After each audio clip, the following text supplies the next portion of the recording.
to In the Huddle. I'm your host, JT Thomas, broadcasting live from Saberton Station every Wednesday from 6 to 7. And if you don't catch me on Wednesday, make sure you check me out on Thursday at thedpost.com. Look under the football section. You'll find me there every time. Joining me, former Mountaineer, 1987 to 1991, Alex Shook. Alex and I have been doing this for a while, and we're starting to have a little fun with it. Really excited about the Mountaineer season, and we're looking for you to come out and join us every Wednesday as we chop it up about Mountaineer football.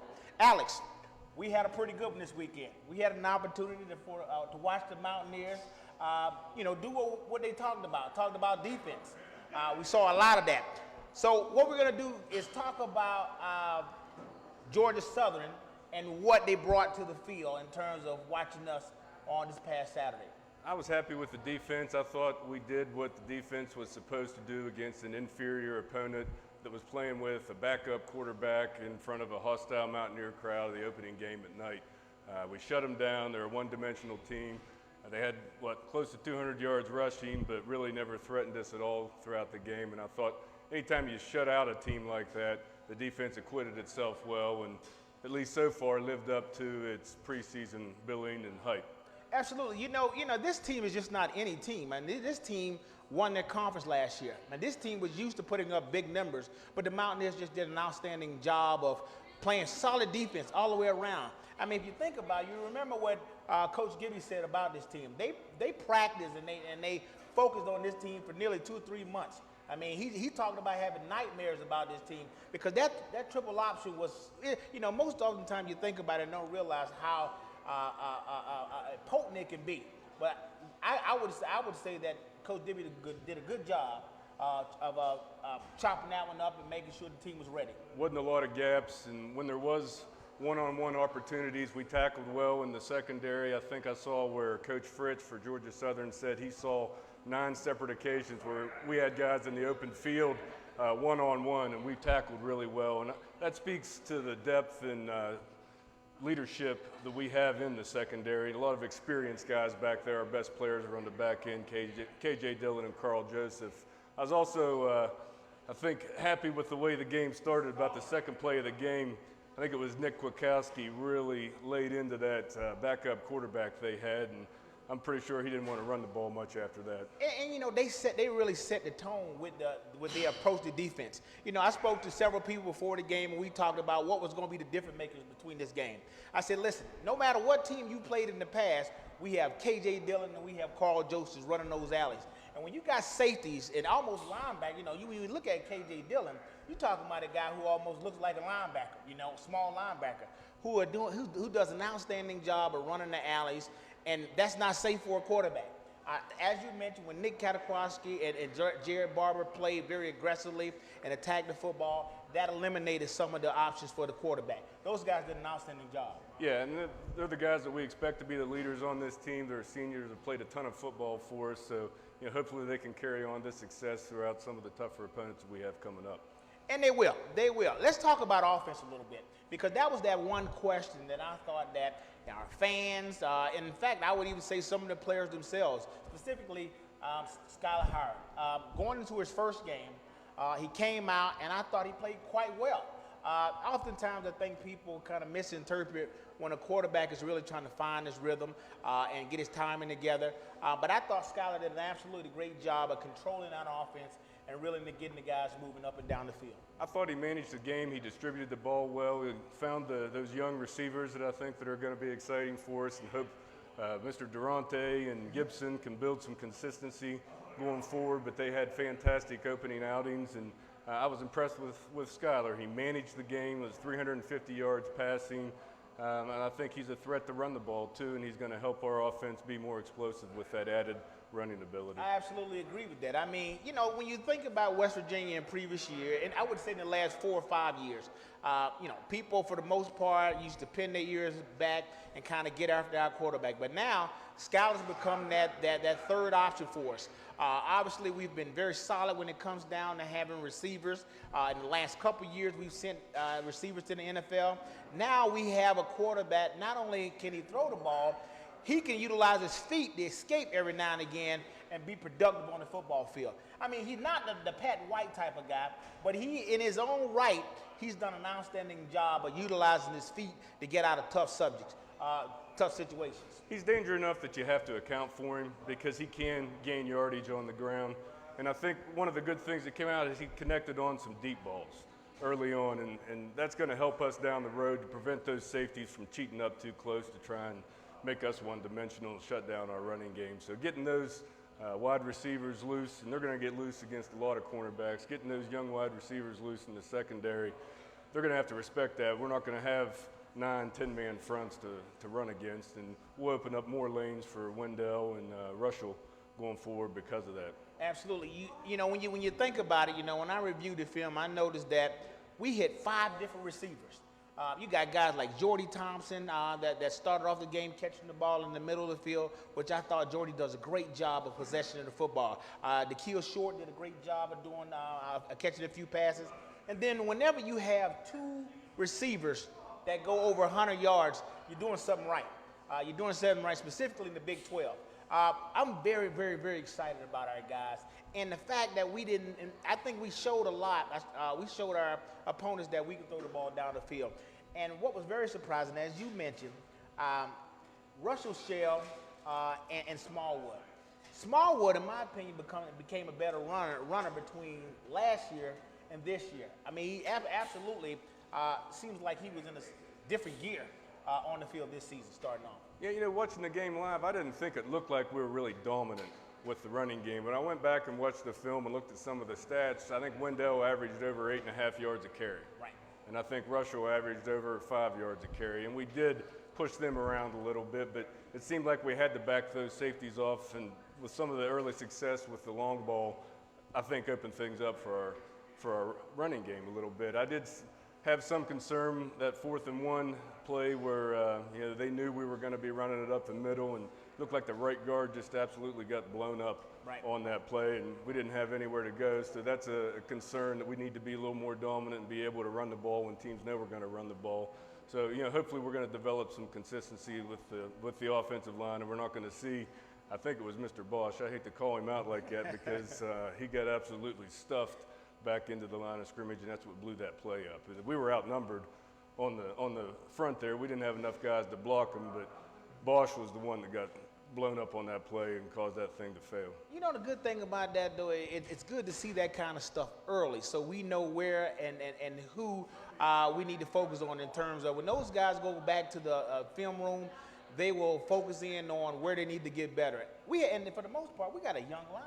I mean, these guys are very young guys. We have a freshman starting on that line. We have a redshirt freshman starting on that line. And you know, as the season goes along, by the time we get to Maryland, those kids will have a better feel on how to block those tough red zone type situations. I think we're going to have some competition there too. We've got backups that are pushing for playing time. I think Mr. Mateo might get a little more time on that right guard position after seeing that 4th and 1 play. It is very, very, very exciting to watch the Mountaineers start off so well. I'm excited about what the future holds. As I mentioned earlier, we got a lot of talented receivers. We have a lot of talent on offense. I know that the talk, for the most part, has really been about what we got going on defense. And we'll get into that. We'll absolutely get into that. But I was very inspired to watch some of our offensive plays. Alex, what do you think about the young guy, Durant, catching his first college football touchdown, which was a very impressive touchdown, if I may add? I think he looks like he belongs. I don't think there's any question about that. Boy, he ran right by guys, and you know, the coach has been raving about the speed that he has, that he can just flat out fly. And you know, obviously he showed that to the nation Saturday night, and hopefully he can develop that and be a consistent down the field receiver, route runner, blocker, all of the things that we need our wide receivers to be going forward. When you got, and think, when you know, fans, when you got a young guy, this guy's a true freshman, just came out of high school last year, and he's out there performing at a high level. That says a lot. Again, I can't, you know, we're not gonna dub him the next Kevin White, but he's the kid that most teams are going to have to account for now, and that's great for us. In fact, some of our veteran guys that like Nikhil Short and Shelton Gibson, that'll give them some opportunities to be seen also. And speaking of Shelton Gibson, he had a great pass and later in the second half. He did a great job of bringing that home and showed that he can run past some guys also. Yeah, well, Coach Overson has said that Shelton Gibson and Durante are two of the fastest wide receivers, if not the two fastest wide receivers that he's ever coached. And he has a long history, a long resume of having NFL wide receivers, so that says quite a lot. I didn't know if that was true. You know, a lot of times it's just coach speak leading up to these games, but I think they really did show these guys can fly, and they're going to be a concern for defenses throughout the year. Right, and let me back up because I want to make sure we recognize, you know, when you look at this team, Georgia Southern, they were the champions last year. That went in their conference in the first year and won out. Their defense, I talked about it at the beginning of our first show. Their defense was a solid defense. They run this funky 4-2-5 type of defense, and they seem to have a good mastery of it. However, I thought West Virginia just did a great job of exploiting them in their secondary. And it was very obvious in the second half of the game where you saw our running backs being able to get up and down the field much better. We exploited that group in the second half. Our offense really did a good job of scouting that defense and did well against. What do you think about how our guys scouted that defense up? And what do you think made them play so well against a defense, which is kind of odd in that type of defense, 4-2-5 in the secondary? Well, I think playing against our 3-3-5 is probably good preparation for playing against that odd type of defense. And we really did just what we were supposed to do against what I consider to be an inferior team. We were supposed to beat that team up, wear them down in the second half, and that's exactly what we did. You know, I'm not ready to say we're a top 5 or top 10 team, but we did what we were supposed to do against an inferior opponent, and hopefully that carries on to success throughout the year. You know, the thing about success is that winnings that absolutely brings success. Obviously, our guys did a great job of having a great summer. You can just tell our guys was ready to play football, and we really didn't care who was on the other side of the field. Switching to defense, I'm going to go to one guy who I thought just really played above and beyond, and that's Jared Barber. Jared Barber came out to that game and just was in his own world. I mean, the kid just came out and was very enthusiastic about his play, very determined, very deliberate about his attacking the football. He had an outstanding game. What do you think about Jared Barber? He showed that he's a smart, physical player. He looks like a coach on the field. I think that year off, we talked about a little bit that last time, where he's watching from the sideline. He probably benefited from that different perspective. And I think he's going to be a force for us going forward. I think the best thing to come out about the game about Jared Barber is that shoulder injury.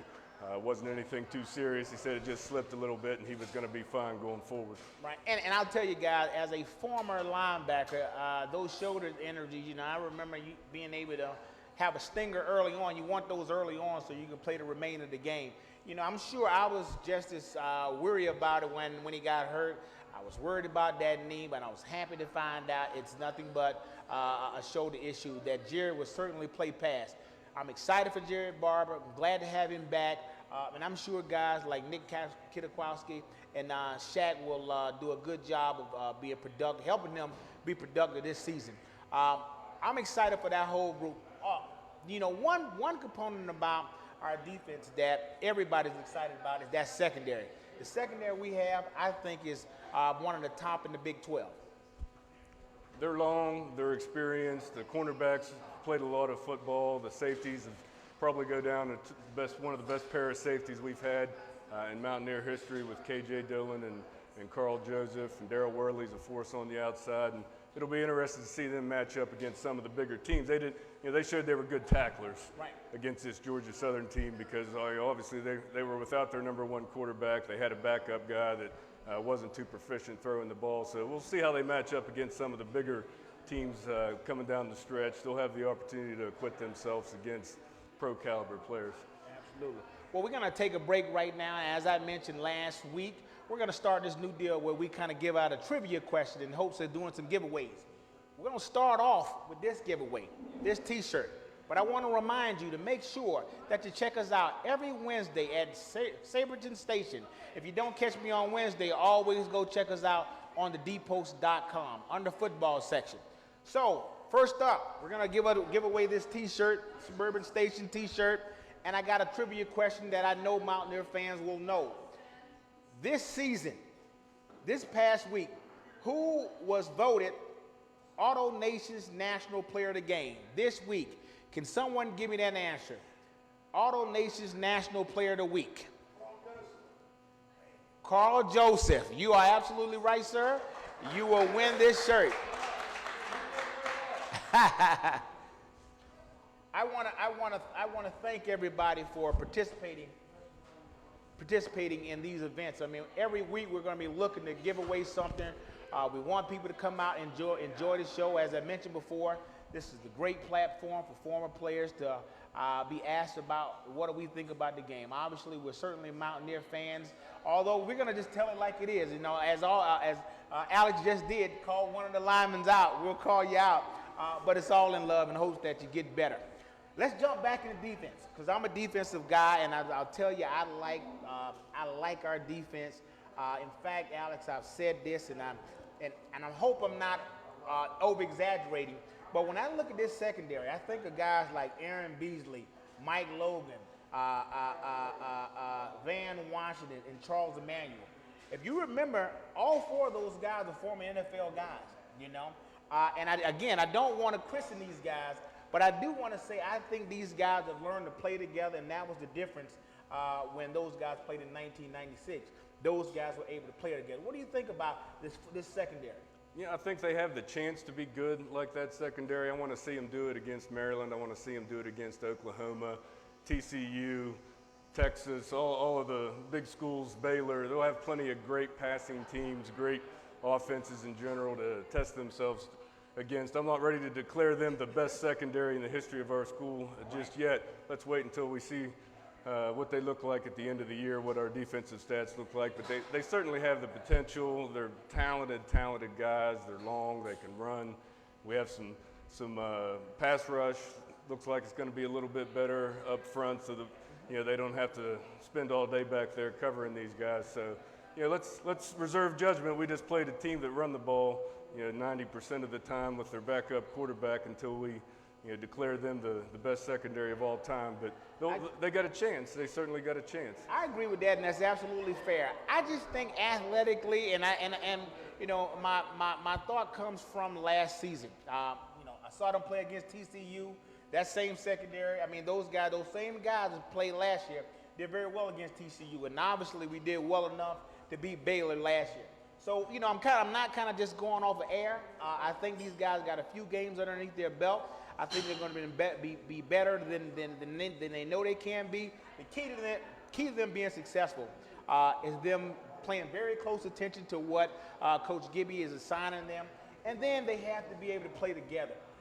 When those guys start playing together, linebackers start doing what they need to do, defensive line start doing what they need to do, we talk about a solid defense. And I think that's where we're heading with the Mountaineers. But I agree, as you just stated, the Maryland game to me will be our bellwether game, and we'll know a little bit more about our offense then. Let me do this. Let's talk about quickly some of the key things that went on during that game, and kind of identify some of our top performers of the game for offense. Who would you name would be some of the top performers of our game? Well, it'd have to be Shelton Gibson and Jovan Durante to see those young receivers out there. Shelton's almost like a brand new guy, probably 3 or 4 or 5 catches all of last year. To see them go out there, stretch the field, make big plays early on in the game, completely changed the complexion of the way that defense was going to play us, opened up the running game for us. So I was really happy. I expected Skylar Howard to be adequate, to be able to manage the game. He's been around a little bit. I was happy to see Gibson and Durante, and hopefully they can continue that on throughout the year against some of the bigger teams. Happy to see them go out there, be able to get open, make big plays early on, because we're going to need that out of them to be able to run the ball. Right. And in addition to those guys, you know, again, I mentioned Jordy Thompson. Jordy Thompson seems to be a possession guy to me. He's been able to find his way into that offense, find his way to get open, and he's becoming productive. I mean, I see him as a guy that's, you know, he's a small guy. They call him Squirt. The guy's a small guy. He finds a way to sit down behind linebackers and finds an opportunity to get open. He's a guy that's going to figure well in that offense. Players of the game, top performers of the game, I would agree. Those two particular players, Devontae and Gibson, both of those guys were over 100 yards. They should be co-offensive players in my mind. Obviously, I will agree that they are top performers. Moving on to defense, and this could be a tough one. Who would you consider as a top defensive performer for their performance this last game? It's not that tough. Carl Joseph had 3 interceptions, and I don't know if that's a Mountaineer record or not. It's probably right up there. In addition to causing a fumble and almost killing somebody on a kickoff, he's going to be a force for us if he can stay healthy. And you know, he was absolutely fabulous in this game. I think he had more receptions than the entire receiving corps for Georgia Southern did. Right. You know, there's no, you have to agree with that. Carl Joseph played an outstanding job. I mean, he you know, what I noticed about Carl Joseph is he's starting to play and become a well-rounded athlete. He's a leader. He is being accountable. He's a guy that you can count on. And whenever a linebacker or a cornerback realizes that I have somebody in the secondary that I know I can count on, that gives me an opportunity to do the best job that I could possibly do. And I think that's what he brings to the table. And I think K.J. Dillon compliments him quite well. So I do agree with you that Carl Joseph was probably our best defensive player of the game. Obviously, he's a National Player of the Week. Looking forward to Carl Joseph being a leader on that team and doing quite well for us in the future. Moving on, our special teams player of the game. You know, that's funny that when we get to this special teams segment, we tend to get concerned. But there was nothing bad happened this game. So what do you think about our special team top performer? I guess we'd have to go to our field goal kicker, Absolutely. 3 for 3, hit all of his extra points. He's just been a solid guy for us, a clutch player for us all last year. And, you know, hopefully Josh Lambert can continue to be a weapon for us because we're going to need him in some big games. Absolutely. Josh Lambert accounted for 14 of those 44 points. When you got a field goal kicker that you can rely on like that, that just makes it that much sweeter in terms of we want to walk away with some points, and Josh can do that. Josh is a kid that we're going to count on, and we saw it last year in the Maryland game. He came home and brought us home a game. It's going to be exciting to watch Josh become a well-rounded player and help this football team win some football games. I think we'll see that out of Josh with no problem. So all in all, the Mountaineers did very well on all 3 sides of the ball. Again, you know, we can't over calculate it because it was Georgia Southern. They're coming up this week against Liberty. That's another FSC school. We're going to see how well we perform against them. So let's move on then to our Liberty week. Liberty, they just coming off a win. They beat Delaware State last week. They are ranked 14th in the nation in FSC. They're a team that we can't take lightly, and I think Coach Hogerson and his staff is preaching that to the guys that we can't take these guys lightly, and we're excited for them to come into town, but the Mountaineers got to be prepared for football. What do you think about Liberty?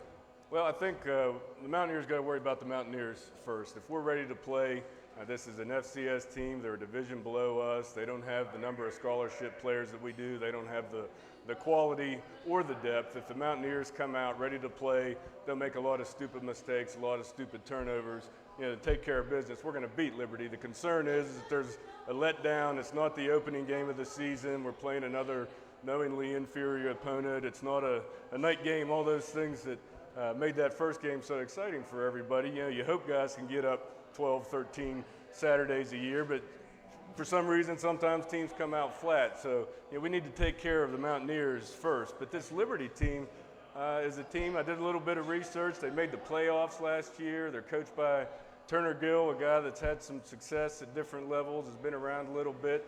It's a team that's won its division. I think it's called the Big South. Yes. Big South Division, 7 out of the last 8 years. They've had about 9 winning seasons in a row. They advanced. They won a game in the FCS playoffs last year. They have some Player of the Year type players in that conference, and they're a top 15 ranked team in that division. So, they're a team that's used to winning football games, and we're going to have to exert our will against them to beat them and play solid football. But, it's a team that on paper, on the field, in the parking lot, wherever they want to play, we should beat this team and beat them handily. I think it's a little more conventional offense that we're going to face. We're not going to have the unique triple threat option out of the passing formations that Georgia Southern presented, nothing exotic like that. So, I think Gibby's probably a little more relaxed in his preparation for this team, but overall, a team we should handle. I agree. This team, as you just mentioned, they coached by Turner Gill. Turner Gill was the coach at Kansas prior to West Virginia joining the Big 12. So he has some experience with Big 12 football, so you can't take him lightly. You can't take a team like this lightly. In fact, there's a former player, Will Johnson, former tight end, who was originally with the Mountaineers. He transferred in, so it'll be sort of a homecoming for Will. However, he would be on the opposite side of the field. So, Will, don't take it personally. It's going to be real interesting. So when you look at this team, I watched them play Delaware State last week. The team went out and, for the most part, imposed their will on Delaware State. They got some running backs. They got a kid by the name of DJ Abner and Desmond Rice. Both of those guys remind me of former WVU backs who are just sturdy, small, but rugged guys who run the ball up and down the field. As a defensive guy, we tend to like guys who run sideline to sideline. But when you got a runner that's running up and down the field, you got to be ready to play physical football. I agree with you that we should handle these guys, but we cannot take them lightly. With guys, as you just mentioned, the top caliber guys, all conference guys, they got a quarterback, Josh Woodrum, who's a drop back quarterback who sits back in the pocket. And as they played against Delaware State, he threw the ball around very nicely, very control of that game. We're going to have to get to Josh. We can't have Josh sitting in the backfield picking us apart. In fact, the Mountaineers' number one priority has to be to get to the quarterback. What do you think is going to be key to the Mountaineers getting back to Josh Woodrum? Well, I think stopping the run, first of all, making them one-dimensional, making them have to pass the game. DJ Abner is coming off like a 1,200-yard season last year, and his counterpart, Rice, rushed for about 1,000 yards a couple years ago, didn't play last year, so they have two very capable, competent running backs, and they're a team that runs the ball to set up the pass. The Woodrum, he's the active leading passer in the FCS division. He's thrown for almost 8,000 yards, so he's a quality player, and they have a quality wide receiver as well. Peterson fellow that had about 1,400 yards, 85 receptions last year. But they're a team that runs the ball to set up the pass. So I think number one, you stop the run, make him one-dimensional. Number two, you get to this Woodrum guy. He's a big stand-up, drop-back passing guy. When you get a hand on him, get him to the ground, and don't let them establish any type of running game where we're two-dimensional, and then next thing you know, they're slipping this Peterson guy behind our safeties. I don't think that's going to happen, that's the concern. Stop the run. That's the conventional wisdom. Make them one-dimensional, force them to throw the ball and sack the guy. I agree with that 100%. As you just mentioned, this guy Peterson. Let's talk about this kid for a minute.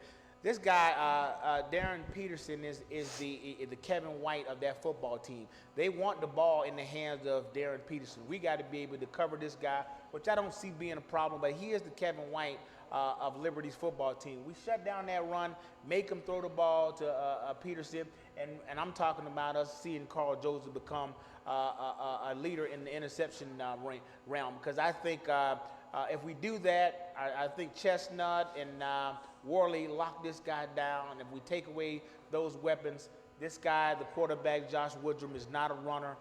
West Virginia should have a good day. In fact, we should see some other guys playing Mountaineer football. So let me break quickly, and I want to share with you, as I mentioned earlier, we broadcast every Wednesday from 6 to 7 at Saberton Station. Make sure you check me out. If you don't see me here, you can always catch me on Thursday by going to www.thedpost.com. Look under the football section. You'll find me. Let me ask you a question. Question of the day. Can someone tell me who scored the first touchdown in the WVU versus Georgia Southern game? Who scored the first touchdown? And for this, we'll get you one of these nice little deals here, and you can use this to cuddle your libations, I guess. Beverage. Your beverages. All right. So who can tell me who was the first person to score a touchdown this past game? Say again. Score. Wasn't Shelton. This kid was one of the leading. Wasn't Shell. Was not Shell. Someone said it. I heard it. Javon Devon. Who said that? There we go. All right, we got a wizard. Javon Durant was the first receiver, scored his first touchdown as a true freshman, and he scored the first touchdown. Thank you for answering that question. We'll make sure you get one of these before you leave. Again, we are excited to be broadcasting live from Saberton Station. Make sure you check us out every Wednesday from 6 to 7.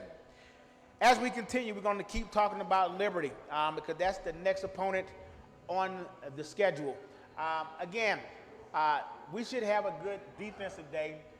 What do you think in terms of offense? What do we got to do to get in the end zone against a team like Liberty? Protect the quarterback, play sound. This team, I believe, led that conference in sacks last year, so they like to get after the quarterback. They've got a defensive lineman. I'm not going to be able to pronounce his name, but it's Chima Uzuaki or something like that. He's 1 or 2 sacks away from becoming the all-time sack leader in that conference. And again, they led the conference in sacks last year. So we need to protect Skylar. They like to get after the quarterback. I think be sound, run the ball up front, mix it up, get the guys over top a few times, loosen up the running lanes, protect the ball. Skylar needs to manage the game, no dumb turnovers, no dumb penalties. We should be able to handle this team up front. I agree, and I agree with you 100% when you say no penalties. I mean, a team like this in a game like this, our guys have to keep their head and not get distracted by guys who are doing extracurricular things. Make sure that we keep our heads and stay focused during this game. I'd like to see us manage the game well. The big knock that I've been hearing recently that I want to kind of clear up. I've been hearing a lot of chatter about Skylar Howard in terms of his timing in regard to overthrowing receivers. As a former quarterback, and I was a former quarterback in high school, I want to say to you, look, that's just timing. These guys are freshmen. With a little time, those guys will be doing quite well. I would rather see a quarterback overthrow a receiver than underthrow a receiver. In fact, we saw what happens when a quarterback underthrows a receiver or throws the ball behind the receiver. You get a guy like Carl Joseph who intercepts the ball 3 times in a game. So, Skylar should use this game as another opportunity for him to gain a little timing with his receivers. I think he'll do quite well. In fact, I would like to see the ball ran a lot more. We need to polish up our running game and really get in those alleys and get, against Alabama, the first person who scored a touchdown, who threatened to score a touchdown, was Russell Shell. We got to get Russell Shell back in the habit of scoring touchdowns. I think we need to establish the run, exert our will against this team because they focus on big plays. I think they had 29 or 30 sacks last year to lead that conference. I believe they had 5 sacks in this Delaware State game. Obviously not the same level of competition, but we don't want them to be able to create big plays. They were the top 3 or 4 or 5 team in their division last year in creating turnovers. So those are the kind of things that can turn a game, can allow an FCS, a lower level opponent, to feel like they belong. Those mistakes can create those situations where a team like Liberty thinks they can hang around with us. So, we need to be sound, establish the running game, no sacks, no interceptions, no fumbles, and pound this team. Absolutely. Those teams like this, you go back a couple years and you talk about Appalachian State versus the Wolverines, Michigan. Every team that comes in and play a FBS team, they're looking to be the next Appalachian State. So our guys have to be very, very cautious of that and make sure we come out and play Mountaineer football. Again, I have no doubt that we will, and I want to see our guys come out and be very dominant. One thing I want to point out also in regard to running. I have been very surprised to see Wendell Smallwood. To me, he seems like he's running the ball up and down the field much better than he did last year. I thought he tried to use his speed to get outside, but he's been attacking the field north and south. I'm excited to see what he does this season. In fact, I'm excited to see what he's going to do against Liberty. He's made a great deal of improvement from last year to this year, it looked like, based on the results of the first game. He's been an improved player over the course of his career. Coach Holgerson has talked about what a versatile player he is. He's a weapon as a receiver out of the backfield, and he's turned him into a dominant running back. I don't know, everybody kind of thought Russell Shell was going to be the guy to get the bulk of the carries, but at least on Saturday it seemed that Wendell had the hot hand, and I wouldn't be surprised he's running with a little more authority if he doesn't become the guy running the ball in our offense moving forward. And that's what's interesting about confidence. Not only does our defense have confidence, because that's what it is. A lot of people may interpret it as cockiness. It's not cockiness. It's confidence. When the kid plays a position for so long and they start to know that position and they start trusting the guys around them, these kids start developing confidence, all right? And that's what Wendell's starting to get, in my opinion. I feel like he's really becoming a confident runner, and he's going to be able to add some value to our football team. Russell Shell, I think he's coming along quite well. Again, I'd like to see him hold a little harder. He's too big of a guy to be dancing every now and again. I like to see Russell Shell up and down the field. In fact, last year, I think he scored in the red zone maybe 80% of the time until he got hurt. When he got hurt, I think that hampered him a little bit. But for the most part, Russell Shell should be carrying the ball and being very aggressive in terms of looking to cause damage as a runner. Red zone. I think, last year we had a red zone guy in Kevin White.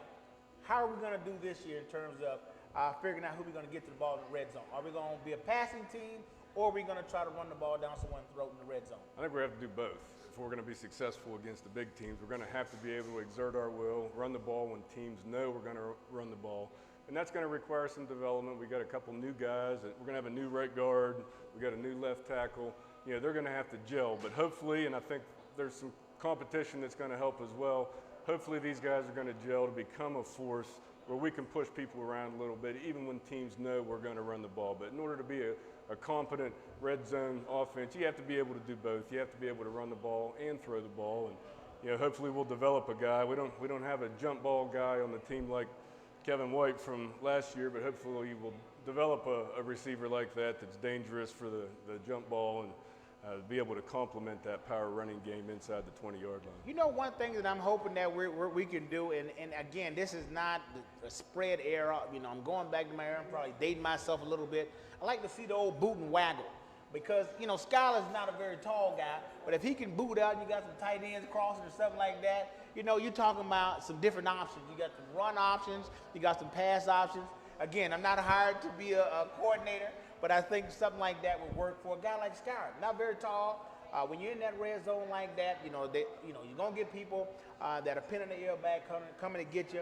I think if we do something with boot and waggle, if we do something with a fullback tight end guy coming out of the backfield, we may have more options during this season. Yeah, he's not a tall guy. We want to get him outside of the pocket where he's a run threat option, make somebody commit. Either they're going to play the pass or they're going to come up and try and tackle Skyler. So, he can be a threat on that, and I agree.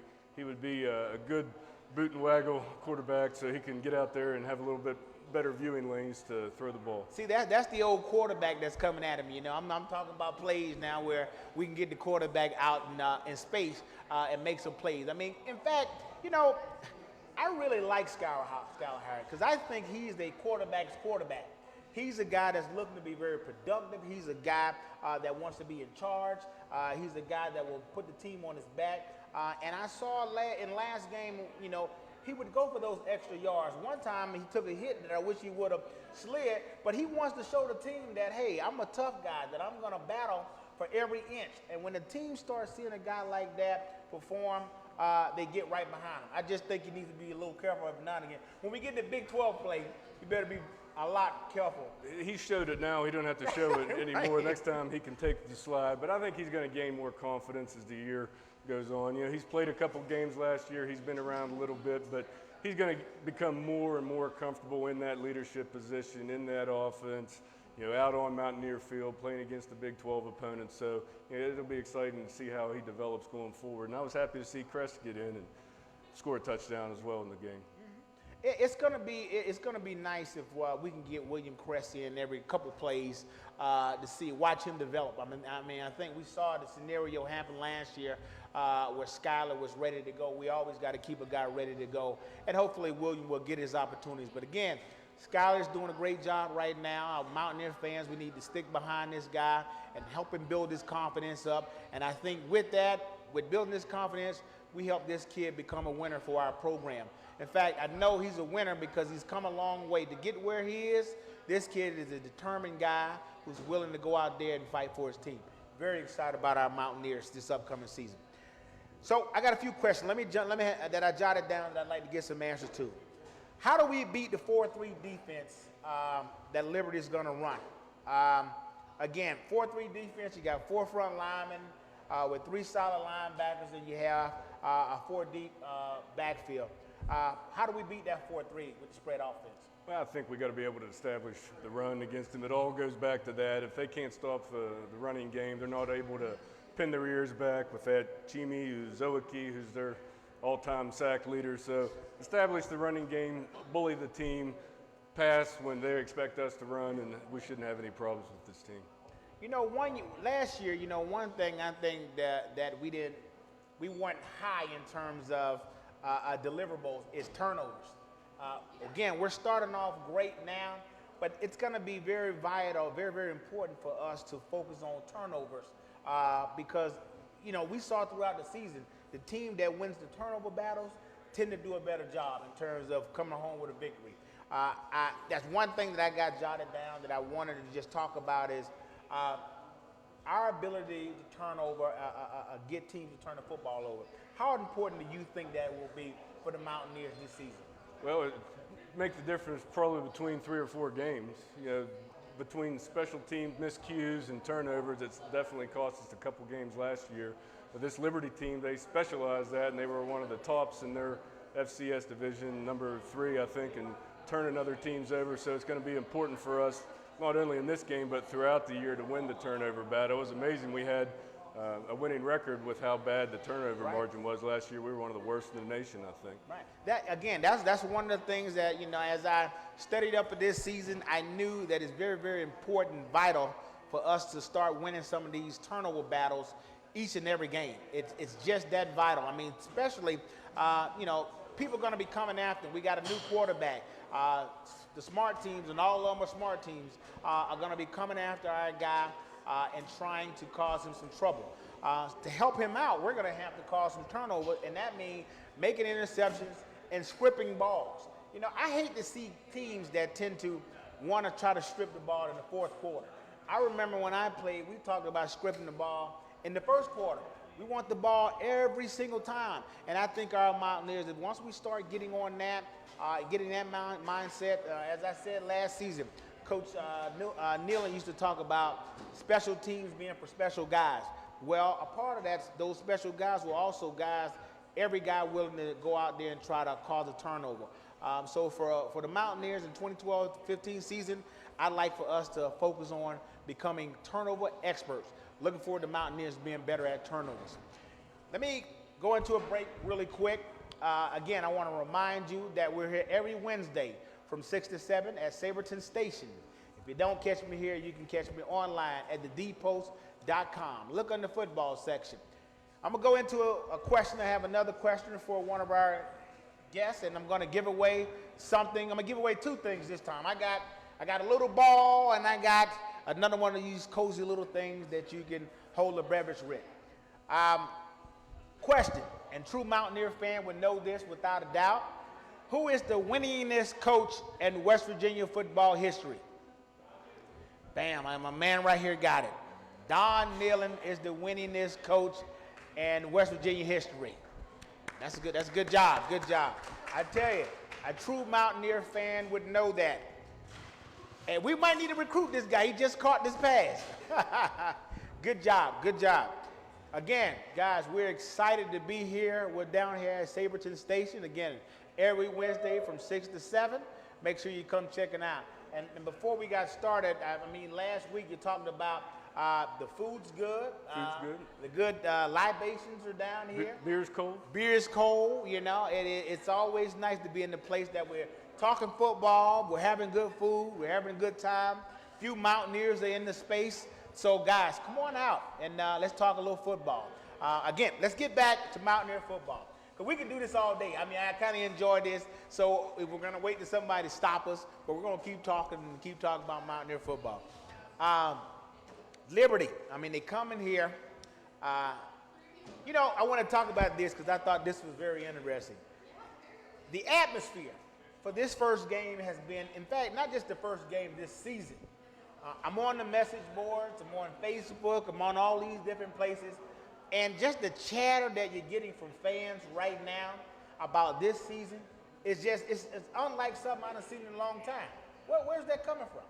Well, I think people were excited, obviously. We had a little bit of improvement last year after a dreadful season in, was it 2013? So people were expecting big things out of the Mountaineers. And I think, you know, there's some reason to have some faith in this defense. We've got a ton of starters and experience back on the defense, which has been really our Achilles heel over the last 2-3 years, particularly since entering the Big 12 conference. So, you know, I think there's reason to be excited, and, you know, that's it. And we went out and showed it, did what we were supposed to do, took care of that team in the first game, and, you know, it looks like we're going to be hopefully 2-0, maybe 3-0 going into a big game at Oklahoma, not to get too far ahead of ourselves. So, you know, I think we have reason to be excited. You know, and you know, oftentimes, in fact, as I mentioned, I'm on these message boards, I'm on Facebook, and I talk about the fans, and in fact, how it was so important, the love that I felt coming from Florida, being able to play for the Mountaineers, and being able to embrace the fans. This atmosphere in this state, and this program, is the best that I've seen it in a long time in terms of the fans' willingness to come out and cheer on the Mountaineers. I just felt like we're in this zone right now in terms of almost euphoria in terms of the fans' willingness and readiness to support the Mountaineers for the 2015 season. Well, hopefully they can do as well as we did in the Georgia Southern game at Liberty. Obviously having that big home field advantage, intimidating these other teams is to our benefit, and, you know, hopefully that can continue on. This is first time Skylar Howard throws an interception and we have a 3-and-out. We'll see how the faithful holds true on us. I think they'll be fine. You know, I think, and I want to stick on this fan thing for a minute because I think one thing that really gets them excited is the new man walk. I'm really excited about the man walk where our players walk through our blue lot area heading to the stadium. Where the fans get an opportunity to see them, touch them, and the players themselves, they get a chance to embrace everything that's around them. It's just a great feeling, and it happens at the right time. In fact, the players seem to just embrace it. The fans embrace it. The Mountaineers are just on a high right now, heading into the season. We just got to continue to maintain, come out every Saturday, and be prepared to play Mountaineer football. As I said last year, the one thing about our Mountaineers fans, wins and losses come, but we have to see a good fight. It got to be a good fight, you know. We don't want to see us just give up a game. And when we go to play OSU in a couple weeks, we want to continually see our Mountaineers fight. Again, and as you say, I don't want to put myself the horse ahead of the cart, but I'm excited about Mountaineer football, so you should be also, because the team is excited about playing for you each and every week. Again, we're getting ready to wrap up here in a little bit. I got 10 or 15 more minutes, and we'll keep talking about Mountaineer football. Alex, if you could sum it up in a statement, what do you think about this season? Dana Holgerson, it was fourth or fifth year. What do you think about where he is in terms of the program, recruiting, his class? This is truly his class. What do you think about that? Where we are with that? Well, it looks like the recruiting is doing well. We have depth for the first time in a couple, 2 or 3 years, and I think that's one of the things that maybe, you know, the average eye didn't really realize how thin we are when Holgerson came into the program. And, you know, I don't want to make those kinds of excuses for him. It's time for him really to put up or shut up. He's had 4 years in the program. I don't want to become a revolving door team, but I think he needs to make that next step. We can't have another 7-6 season here. We need to make that next step, and we're competing at the top of the conference. We're not going to win the Big 12 conference every year. Everybody that knows a little bit about football knows that it's a different ball game, but we need to compete at the top of the conference. I think historically as a program, that's where we should be, that we're good enough to be in that upper half of the Big 12 conference, just like we were good enough to be in the upper half of the old Big East and compete in it almost every year. I believe it was equal, as good as the Big 12 conference is, the old Big East, and our old independent schedule. So, we expect winners, and we expect to win 8, 9 games, and every once in a while be able to have those special kinds of seasons, and he's going to have to make that progression this year. He's certainly on my hot seat. I agree. Hey, it is, I kind of know this and I feel it again. The Mountaineers are all about winning. They want to see progression every year. And I think Dana's getting there. I think that he realized how important it is. We're starting to see his players, specifically on defense, all those guys who are guys that they recruited, his coaches recruited. Obviously, we don't have a quarterback yet in terms of that come up through the system. We'd really like to see that happen. We'd like to see the coach's quarterback come up through the system, a guy that the coaches have groomed over time, really run his program. And then, in my opinion, that's when you kind of really give an assessment on where that coach is, because they have to really get the guys prepared. But I agree with you that this state is about winning. We're going to expect for Dana and his coaching staff to be productive year in and year out and keep our Mountaineers moving in the right directions. Our tickets go up, so I expect the expectations go up. They're spending $50 million on stadium renovations. We have a athletic budget of $77 million, something crazy like that. I mean, we're not at the top of the top, but we're running with the big dogs, and you have to win. You have to produce. These guys are getting paid a couple, $2 or $3 million. They're football coaches, so that means you got to win. Absolutely. The good thing about this is, though, our university and our program itself, as I mentioned earlier, we've sent in the last 3 years 3 waves of receivers to the NFL. We sent first-round draft picks. In fact, we in the last 10 years maybe, we've been very productive in terms of sending guys to the NFL. And that's what kids like to hear. They like to hear they're coming to a program that sends guys to the NFL. And our program is starting to become a destination because of guys like Kevin White, because of guys like Stedman Bale and Austin, and Bruce Irving and J.T. Thomas. And, when you got a program like that, it is, in my opinion, it's heading in the right direction.